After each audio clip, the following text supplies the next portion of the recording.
नमस्कार। आज आमे शिखिबा जे केमिति निज स्मार्टफोन रे बिगिनर लेवल प्रोडक्ट फोटो निया जाई पारिबो।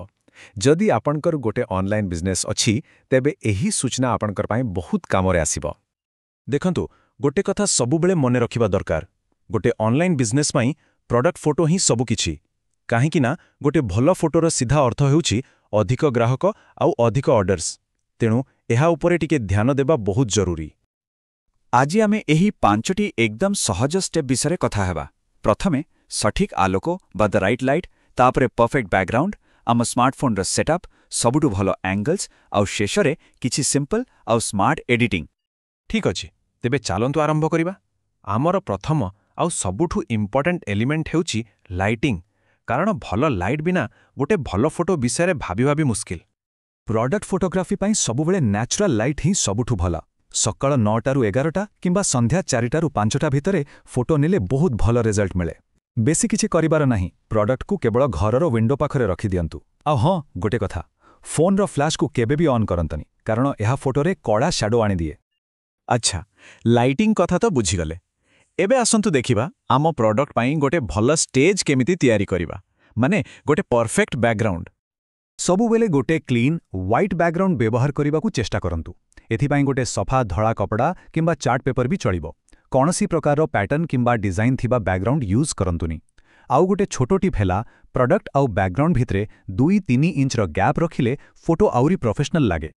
एबे आसिला टेक्निकल कथा। चलंतु देखिबा केमिति किछि सरल सेटअप करी आमे निज स्मार्टफोन को गोटे प्रो कैमेरा भली व्यवहार करि परिबा। फोटो नेबा आगरु ए तीनोटी जिंस करिबा को भूलिबेनी। प्रथमे कैमेरा लेंस को गोटे नरम कपड़ा रे भलो कि सफा कर दियंतु। 2 नंबर रे एसडीआर मोड को ऑन करंतु। आउ 3 नंबर रे ग्रिड लाइन्स ऑन करंतु। एहा प्रोडक्ट को ठीक मझिरे रखिबारे सहाय्य करे।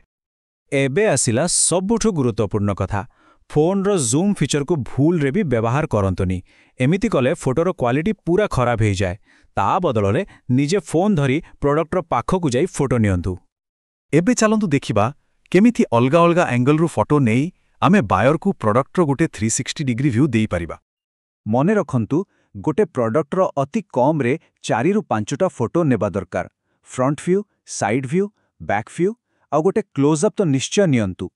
क्लोज अप फोटो रे प्रोडक्ट रो छोटो छोटो डिटेल्स आ टेक्सचर बहुत भलो भाबरे देखा जाए।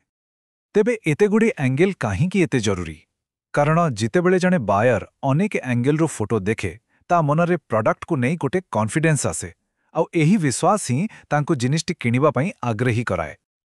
आउ हां, फोटो नेबा आगरु टिके प्रस्तुति कले फोटो बहुत भलो आसे।